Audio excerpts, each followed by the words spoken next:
Yeah. On the subject of animated comedy, South Park turned 20 this year. Oh my God. Oh yeah, was that last? I thought it was last year with season 20, but no. Okay. Yeah. It's 20. And so far the new season has been a huge improvement over the last 3. I kind of tapped out after the 3rd season simply because that's when it got good, man. only because where I got to in season 3, I felt like some ideas were being used for no particular reason, like the idea of Mr. Garrison being angry with his father just because his dad hadn't done something inappropriate to him as a child. I'm like, oh, guys. I remember that. I don't remember the details, but I'm sure that clearly remember that was just a 1-episode thing. Although they've done a lot of stuff with Mr. Garrison over the years. He became a woman, then he went back to being a man. Now he's Trump for whatever. I heard about. The one episode I do like from season 3 that I remember is when they did this Civil War reenactment with Cartman portraying General. Yeah, that was amazing. I love the part where they were doing the whole like sending letters to each other in like a very dramatic wartime drama sort of way. And got pissed drunk off of s'more schnapps. Yes. More schnapps. I'm not gonna lie, I enjoy a good cocktail every now and then, very, very rarely, once in a blue moon, and I would not mind trying that, but that's because when I do, I prefer sweet drinks. Yeah. Oh yeah, same here. I wouldn't do that simply because I've been straight edge for about the last 5.5 years. Hey, fair enough. Cool, man. I'm not gonna narc you over it.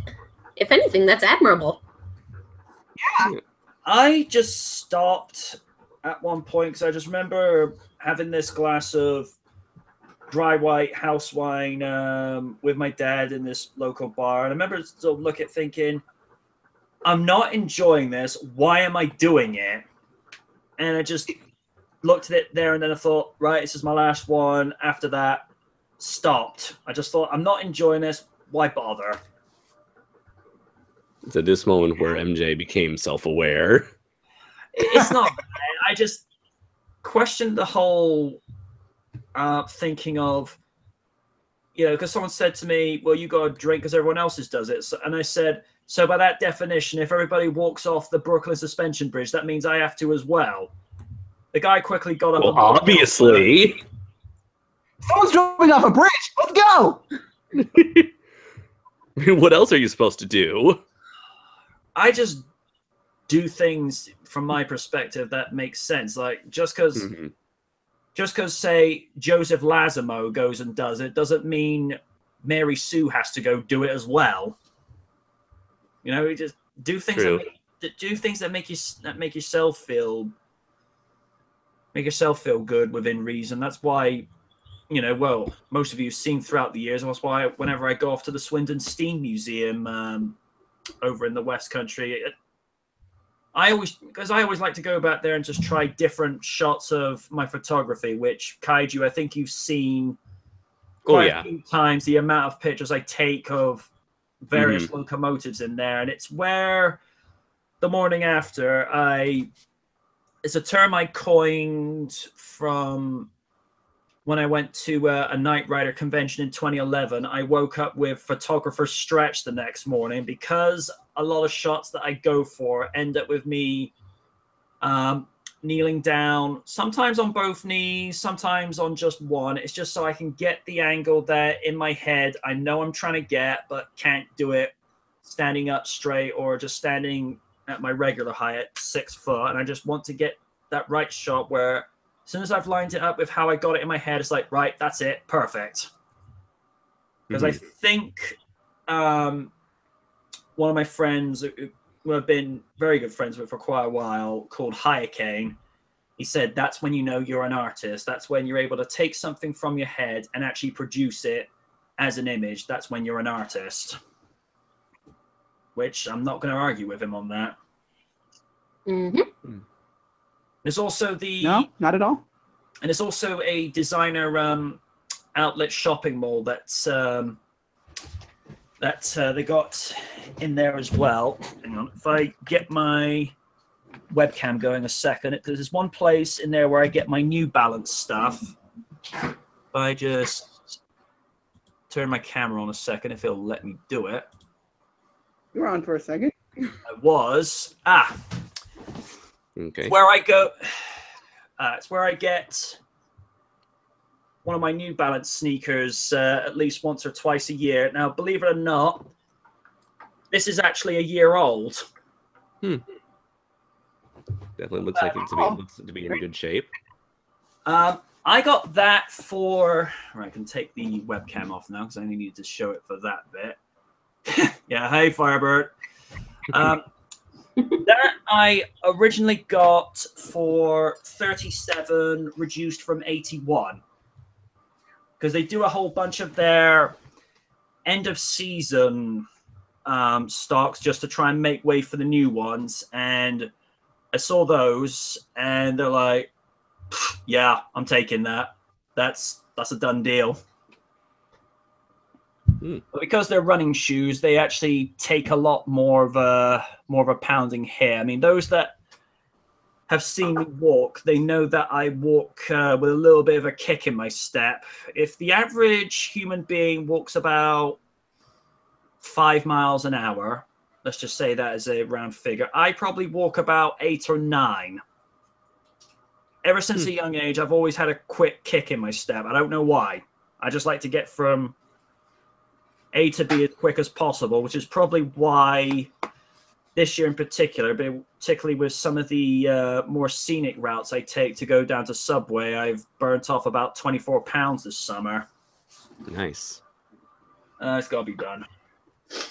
That, and you'd be surprised how much you can burn off if you cut out sliced bread, butter, and as I've mentioned to Win in chat, when you cut out Danish pastries as well. That's a real difficult one to give up. Sounds but it's painful. Doable. It's doable. Oh.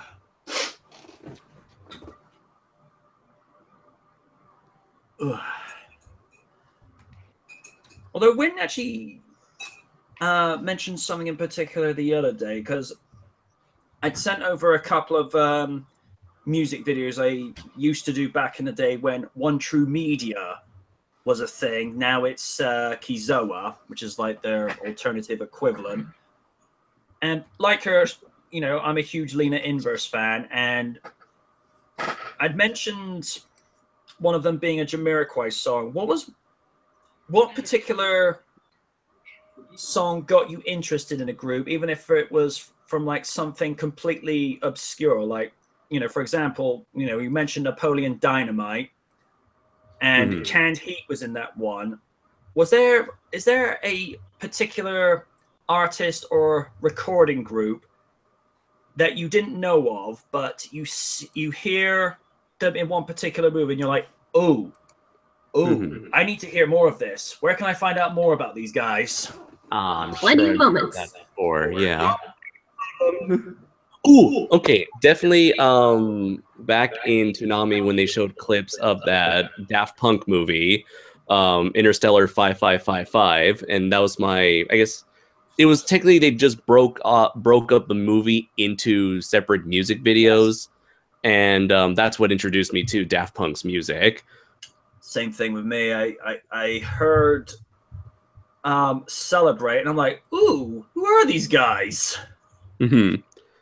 Let's see. What else? A movie that had a song that introduced me to their stuff. Okay. Well, can I Sorry, say go one? ahead. Because, because Sure. it's like, this one's a little embarrassing. I may not have watched the Twilight movies, but their soundtracks were everywhere. And the first song that I heard from the original soundtrack was Paramore's song, and that got me into their band.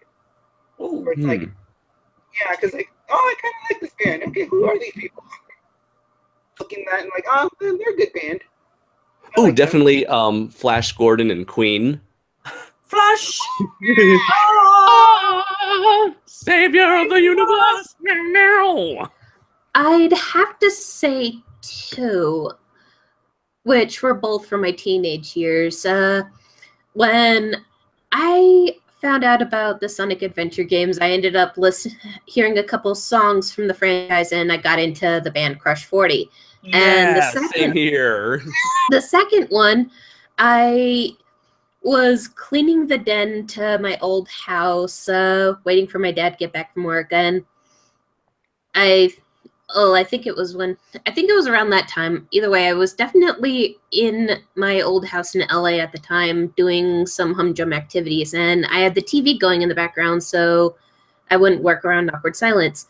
And I guess there was like a TV Bionicle movie commercial coming on, and I heard Move Along by All American Rejects. I ended up getting into All American Rejects.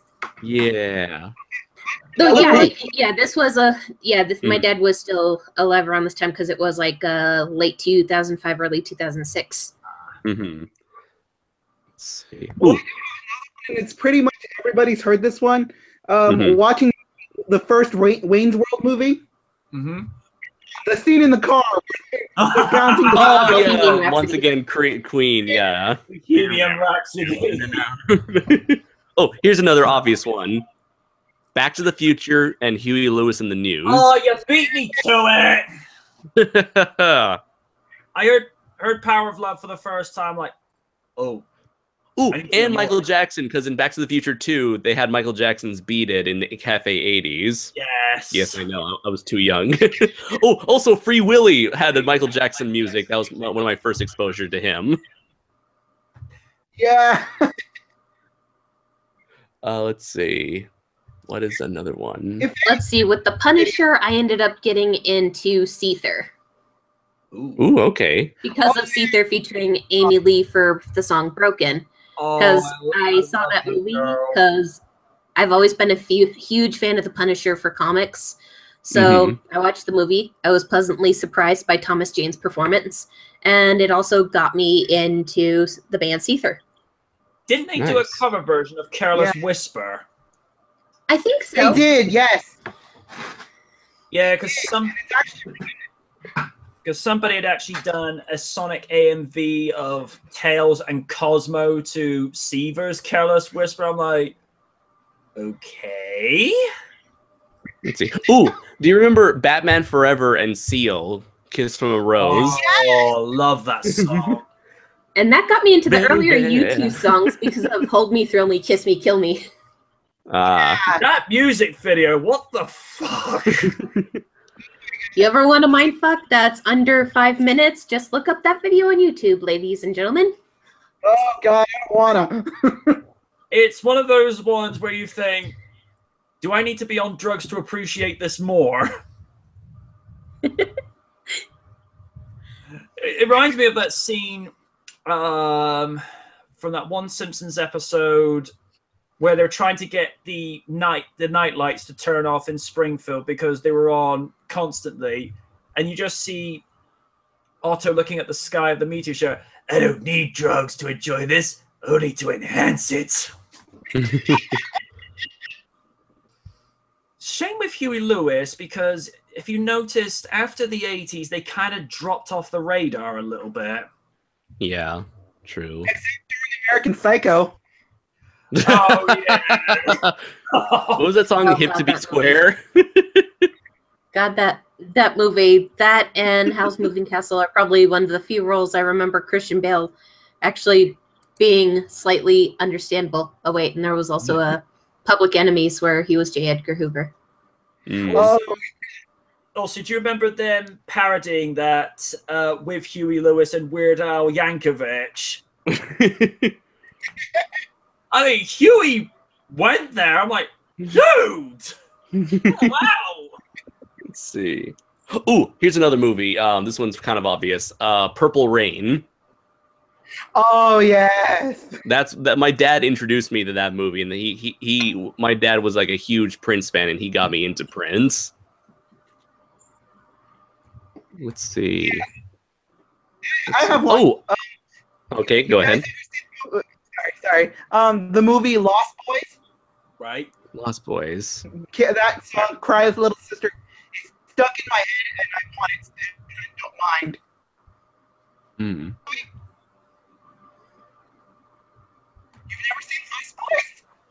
No, unfortunately, I haven't. Weren't they supposed to be making a remake of that around this time? I think there are a bunch of sequels, and they're talking about doing a remake, and I hope they don't do it because I love that movie. Mm-hmm. Well, got Kiefer Sutherland's career going, if I'm not mistaken. It did, yes. Let's see. Apparently, 2016, Vertigo stated for a release of a mini comic starting in October 12, 2016. But that was the last we've heard. That's the last we've heard from the franchise, according to Wikipedia. Let's see. The other one I had was Kenny Loggins, either from Top Gun or Footloose. Oh yeah. Highway to the Danger Zone. Danger Zone! That should have been the theme for Top Gun, not Take My Breath Away. No. Yeah, that's another popular one. Best out of those songs. Let's see. Since I was thinking of Footloose, the other dancing movie, Flashdance. What a feeling! Oh yeah. What a feeling! Dun dun dun dun dun means believing.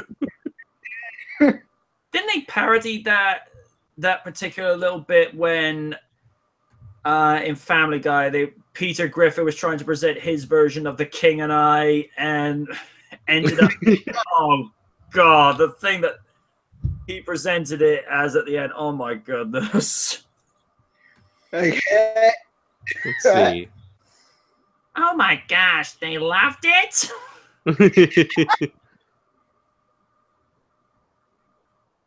Let's see. I'm looking at Peter doing a parody of Footloose. Oh no. Doing the Kevin Bacon dance. Oh no, here it is, The King and I. That was so stupid. Oh, well, early Family Guy was pretty dumb and funny. Yeah. And then after around season 4, it went downhill. Yeah, it did. Yeah. It did. Instead of just like doing some weird, absurd, cartoony stuff, they just want to be as shocking and edgy as possible, to the point where it's not even shocking anymore. It's just, okay, what else you got? Music Conway Twitty. Oh yeah. Yeah, it feels a lot of It feels a lot of McFarlane's creativity in terms of animation is going more towards American Dad these days. Yeah, or his feature film productions, but even then, that's been hit and miss. And although he's got that new TV show. Oh yeah, yeah, the show.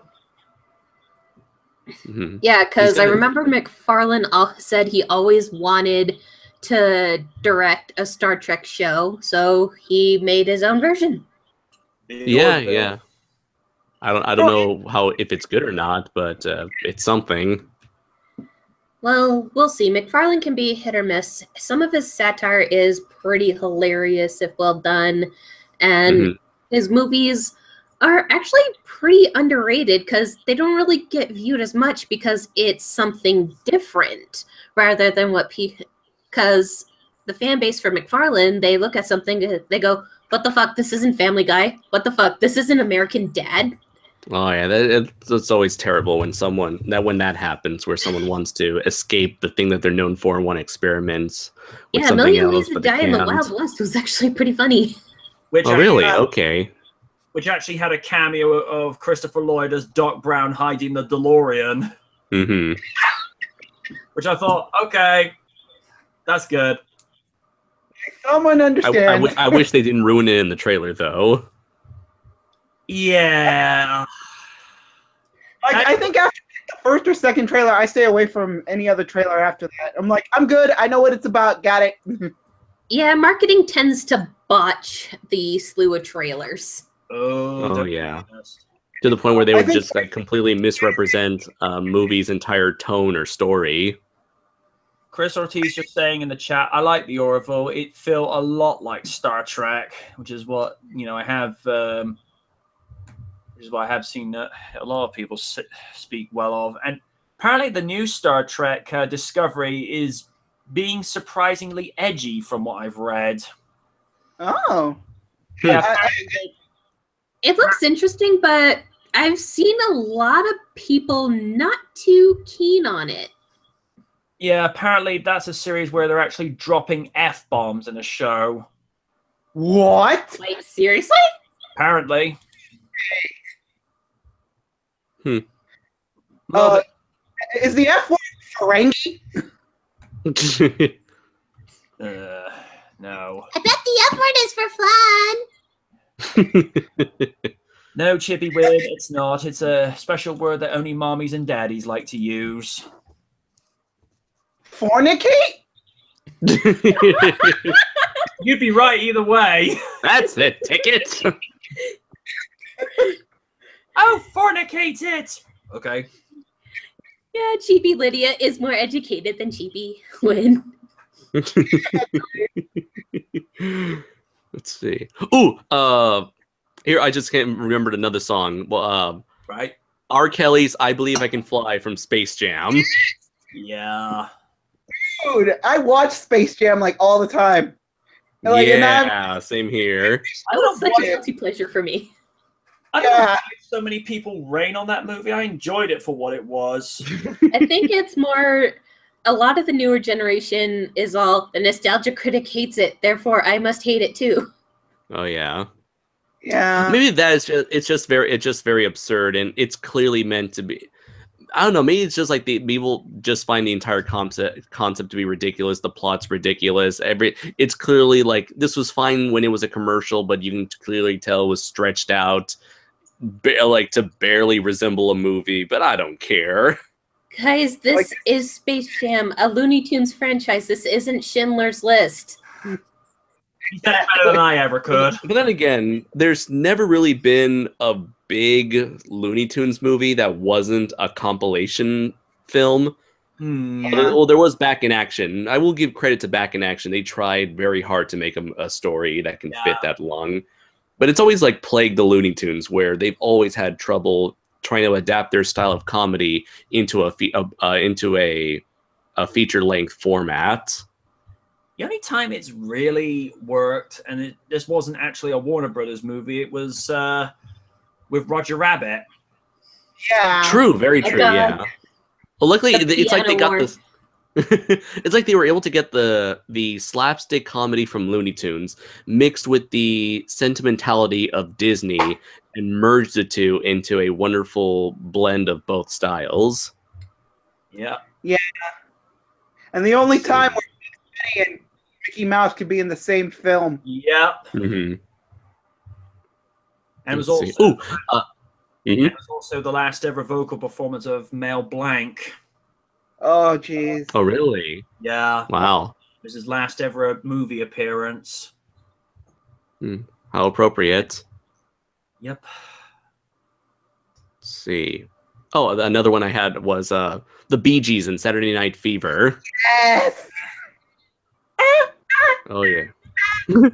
Staying alive. The first time I've been made aware of the Bee Gees was, I think I was still living in Bristol, so I was quite young when I first saw this on VHS.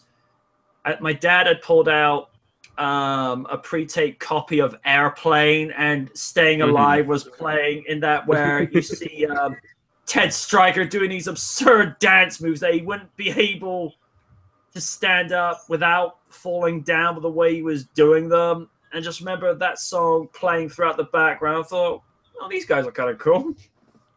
Oh yeah. They didn't need to make a sequel to that movie. I didn't think the sequel was that good.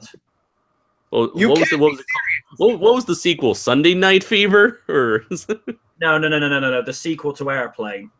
oh, Airplane. Oh, okay. Sorry, I thought we were talking about Saturday Night Fever. No. Yeah, Airplane. That was a great movie. Yes. First Airplane, great. I am. And don't call me Shirley. The first Airplane, good. Second one, guys, what?